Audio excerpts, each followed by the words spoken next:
견성, 성불, 대각, 홍익. 노천 회장님께서 이 부분에 대해서 여러분들한테 유튜브에도 나와 있고 강의하실 때마다 사실 굉장히 그 기초 공부 중에서 말씀을 하셨었는데요. 견성, 성불, 대각, 홍익. 이것이 제가 지금 말씀드렸던 요 안에 다 존재를 합니다. 실체를 아는 거, 도를 아는 거, 이것이 견성이에요. 도를 안다라는 거는 저랑 함께 아까 앞전 시간에 했잖아요. 선을 빨간 선, 파란 선 그어가지고 빨간 선이 무엇이고 파란 선은 이것이다. 이거를 공부를 했었잖아요.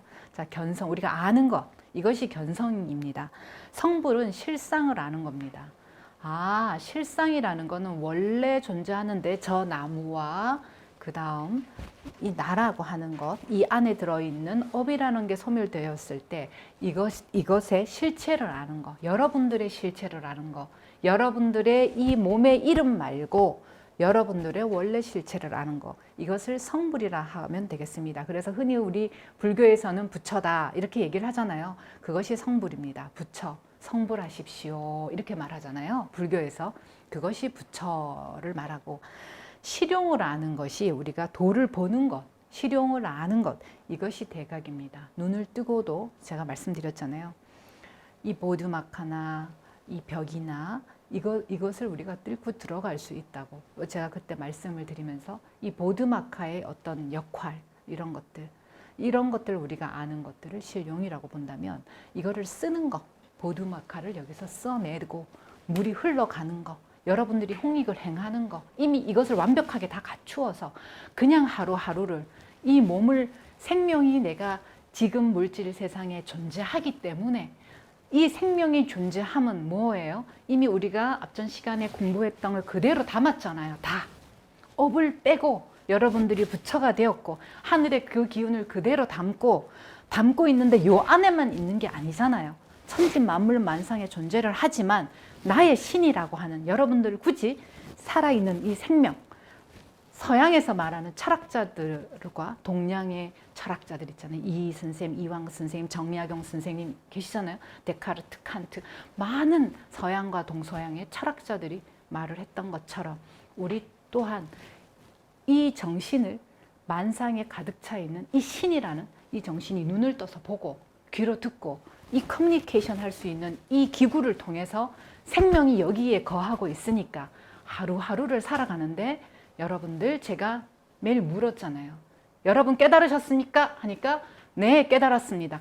요것이 밥을 먹고 행하고 살아가고 움직이는 것, 이것이 여러분 말하는 홍익입니다.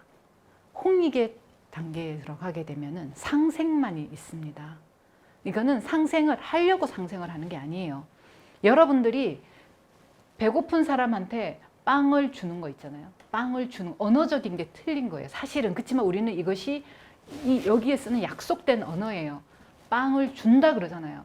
주는 건 내 거를 주는 거잖아요. 근데 빵을 준다라는 이 언어가 자꾸만 우리한테는 관념화되어 있기 때문에 마치 내 것을 주는 것처럼 되어 있기 때문에 자기가 베푼다라는 말이 나오는 거예요. 근데 이거는 다들 사실은 언어적인 우리가 관념화된 모순이에요. 주는 게 아닙니다.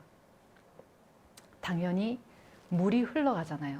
높은 데서 아래로 흘러간다. 똑같습니다. 이거는 흘러가는 겁니다, 여러분. 그러니까 준다라는 언어보다는 흘러간다. 그러니까 여러분들이 또 다른 상에 갇히게 됩니다. 그래서 우리가 흔히 나눔을 가질 때 자기 스스로 마음의 나눔이, 이것이 자기 마음에 남게 되면 그것 또한 업이 된다. 선함도 업이 된다라는 말을 하는 것이 여기에 있는 것입니다, 여러분. 선함을 행했다, 줬다 이렇게 말을 하지 않습니까? 선함이 흐른다 이렇게 말을 하면 여러분들 마음에 업은 쌓이지 않았을 겁니다. 그죠? 당연함이니까. 몸을 가졌으니까 내일을 맞이하는 거잖아요. 그거 똑같은 겁니다, 여러분. 그래서 여러분들 스스로 항상 남는 것이 있습니다. 내가 어떻게 했는데 니한테 이렇게, 내가 노천교육원에 어떻게 했는데. 왜요? 이미 그분들은 욕심의 거래를 한, 업이 거래를 했습니다. 하고 나서 줄 때는 이야기를 합니다. 교육생들하고 이 사과 맛있게 드십시오. 제가 했다고 말하지 말아 주십시오. 이 아름다운 마음 또한 사실입니다, 여러분. 사실인데 돌아서서 마음을 막 가집니다. 내가 줬는 대로. 흐르는 데가 아니고 줬는 데. 내가 어떻게 했는데 이러면서 서운함이 다가올 때는 그 모든 것들이 한꺼번에 확 밀려와요. 누구한테? 본인이 이미 만들어 놓은 우물 안에 본인이 들어가서 누군가를 미워하게 되고 누군가를 원망하게 되는 이런 어리석음을 범하게 된다는 이야기를 드리고 싶습니다. 그렇지만 여러분들이 이런 마음들을 가질 수도 있습니다. 왜냐하면 여러분들은 지금 공부하고 가는 아직 어린 학생들이니까요. 그런데 이것을 입 바깥으로 내지 말으라는 이야기를 저번에 말씀드렸잖아요. 입 바깥으로 내어서 파동을 만드는 순간 여러분들 어떤 이치와 같으냐면 스쿼시 아세요? 여러분들 스쿼시를 할 때 보면 벽에 공을 가지고 스쿼시를 이렇게 딱 칩니다. 이렇게 라켓을 쳐요. 칠 때 스쿼시는 반드시 내가 친 에너지만큼 난 돌아와요. 상대한테 돌아가잖아요. 아니면 나한테 돌아와요. 상대 또 치는 만큼. 내가 세게 치면 상대도 세게. 그 공을 그대로 맞는 파동의 원리를 갖고 있습니다. 그렇지만 정말 고수는 공을 죽여버립니다. 정말 고수는 스쿼시나 라켓볼에서 공을 죽여서 상대가 더 이상 공을 치지 못하도록 해서 게임이 아웃이 됩니다. 이것이 현자예요, 여러분. 똑같습니다. 어리석은 자는 공을 계속 세게 치면 자기가 파동을 세게 내면 자기가 이길 것이라는 생각을 해요. 절대로 고수는 공을 세게 치지 않습니다. 스쿼시든 모든 그 종목들이 그렇습니다. 어리석은 사람만이 오히려 파동을 세게 내어가지고 결국은 부메랑이 되어서 세게 맞게 되는 겁니다, 여러분. 그래서 이런 이치가 거기에 있는데 결국 교육원에서 여러분들이 싫든 좋든 계속 그런 마음을 품고 있더라 하더라도 계속 공부를 하다 보면 어떤 원리의 속에 갇히냐면 자, 이게 지방의 덩이입니다. 아까 우리 상자 하나 그려놨던 게 있는데 이걸 한번 활용해 보도록 하겠습니다. 이게 지방이에요. 지방 덩이가 이렇게 있는데 자, 여기에다가 제가 불을 지폈어요. 자, 불을 떼어서 나무를 가지고 자, 그래서 불이 붙었습니다. 여러분 빨갛게 활활.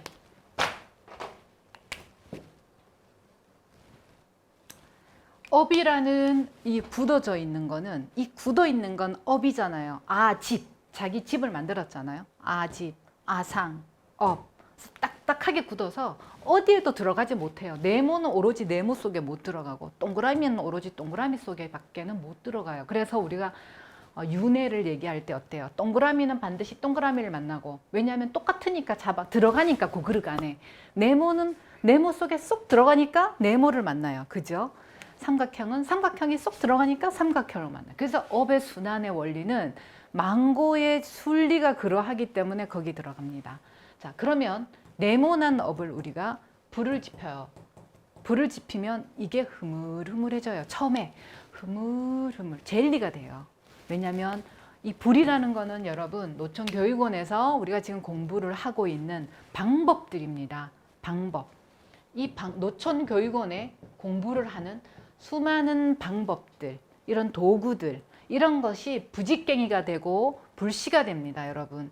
그래서 이것들이 녹이는 역할을 해요. 그래서 여기 처음에 들어와서 얼굴이 막 딱 굳어 있고 자기 고집과 집착과 아상이 얼굴에 딱 묻어 있습니다, 여러분. 그런 분들이 이제 공부를 일주일 하고 한 달을 하고 두 달을 하면 본인은 모르는데 우리가 이렇게 교육자들이 보면 많이 달라졌어요. 생각하는 것도 굉장히 유해지고 뭐가 났던 것도 굉장히 부드러워지고 예전에는 딱 얘기하면 나 아닙니다. 딱 잘랐어요. 틀렸습니다. 내게 옳습니다. 당신은 말하세요. 내 귀는 흘러갑니다. 이거였는데 그걸 자꾸 받아들이려고 그러고 어느 순간 또 그걸 그대로 쓰려고 그러고 하는 모습들이 보일 때 그때 여러분들은 이게 젤리가 된 상태예요. 흐물흐물 젤리가 됐고 그것이 여러분들이 안 되지만 난 아직 이해할 수 없지만 내가 아직 잘 못 알아듣지만 내 아직까지 이게 조금 두꺼워서 그렇다고 내가 받아들이고 한번 노력해 볼게 하면서 계속 나가다 보면 이것이 자, 이 네모가 있잖아요.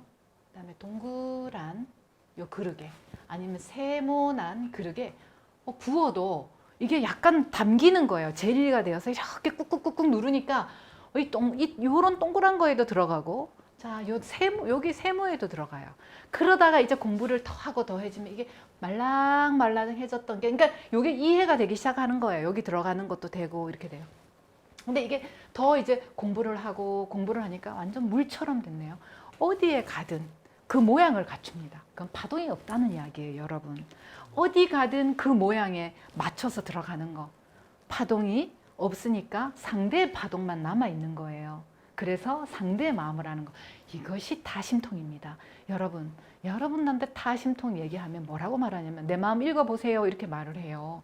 참 어리석잖아요. 인간이 얼마나 어리석은 거냐면 마음을 어떻게 읽습니까, 여러분? 내가 그 그릇 안에 들어갈 때 그 그릇을 알 수 있잖아요. 아, 네가 보는 하늘이 요만큼이구나. 내가 들어갔으니까 동그라미 속에 이게 물렁물렁해져 들어갔잖아요. 동그라미라는 그릇 속에 딱 들어가서 보니까 동그라미가 보는 하늘은 요만큼밖에 없는 거예요. 난 이미 물렁해져 갖고 하늘이 없이 일체만상이 터져 있어. 그러면 아, 동그라미는 요런 감정을 갖고 세상을 봤구나. 알게 되잖아요. 타심통은 이 자리예요. 알게 됐어요. 그러면은 어떻게 해요? 동그라미를 끌고 나와요. 동그라마, 네가 이래 해. 네가 보는 하늘은 이만큼이야. 네가 이렇게 슬펐구나. 이를 아는 거, 삼각형을 아는 거, 그 종지를 아는 거. 자, 이것이 타심통입니다, 여러분. 우리가 상대의 마음을 왜 알고 싶으십니까? 상대를 가지고 우리가 이익을 취하기 위해서 상대의 마음을 알고 싶은 거 아니잖아요. 우리 방장님 되실 분들 나가서 그래 언어로 우리가 홍익하고 싶은, 내가 홍익의 인간이 되고 싶은 분들 근본 목적은 뭐예요? 이거잖아요. 어디에도 걸림이 없는, 어디에도 내가 막힘이 없는 이 자리잖아요. 이것이 되고 싶은 거잖아요. 통찰할 수 있는, 세상을 보는 견해를 가지고 지혜를 꿰뚫는 이런 자리에 여러분 되고 싶으시잖아요. 그래서 타심통이 필요한 거잖아요. 아픈 사람이 오면 아픈 사람이 되어봐서 아, 저 사람 마음이 이만큼 아프구나. 그런데 저 아픈 사람을 어떻게 저 큰 세상으로 끌고 나가지? 이것이 우리가 해야 될 일들이잖아요. 해야 할 일들라기보다 마땅히 우리가 살아가야 될 방향이잖아요, 여러분. 그래서 여러분들이 수행을 게을리하지 말라라는 이야기를 제가 앞전 시간에 복습과 더불어서 전체적 복습을 여기까지 하고요. 그다음에 의식 확장 수련. 이제 오늘은 근데 의식 확장 수련은 사실 별로 크지가 않습니다. 지금 제가 오늘까지 했던 요 공부가 가장 중요합니다. 요 공부가 가장 중요하기 때문에 구구단을 모르고 여러분 1차 방정식을 풀 수가 없습니다. 자, 구구단을 모르고 여러분들이 1차 방정식 절대로 못 풉니다. 똑같습니다. 그래서 저는 여러분들한테 지금까지 노천 회장님이 만들어 놓으신 이 가장 기본이 되는 구구단 더하기 요거에 대해서 여러분들이 이해할 수 있도록 원리를 풀어드렸던 것입니다. 지금 요 강의가 지금 계시는 요 사랑방 우리 요 분들한테는 사실 굉장히 많은 기회의 시간입니다. 이거는 제가 유료 동영상이나 지역에서 사랑방 과정을 듣고 있어서 이 강의를 지역에서 오고 가시는 분들한테 지역에서만 하시는 분들한테만 우리가 이것이 지금 제공이 되는 영상인데 이제 특혜를 사실 여기서 꾸준하게 공부하시고 또 그만큼 여기서 많은 보임 수행을 통해서 열심히 공부를 하고 계시는 방장님들이시기 때문에 이걸 같이 강의를 찍는 시간에 함께 하실 수가 있는데 만약에 제 요것이 이해를 못 하셨다면 유료 동영상 사이트 안에 들어가면 반복적으로 계속 들을 수가 있습니다. 요것을. 그래서 계속 반복적으로 지금 그 과정을 일과정과 의식 확장 과정은 이제 오늘 처음 시작을 했는데 요거를 들으시면은 더 많은 도움이 될 것 같습니다. 그래서 계속 걸으면서 반복적으로 여러분들이 실습을 하시기 바랍니다. 그래서 이 책 안에 견성, 성불, 대각, 홍익이 있는데 이 원리 이것이 무엇인지 여러분들이 언어로만 지금 알았지 결코 다 알지 못하신 부분들이 있거든요. 그 부분도 여러분들이 같이 이해를 하시면 좋을 듯 싶고 다음 시간에는 의식 확장 수련 두 번째 거를 제가 한번 정리를 해서 드리도록 하겠습니다. 여기까지 하도록 하고 감사합니다.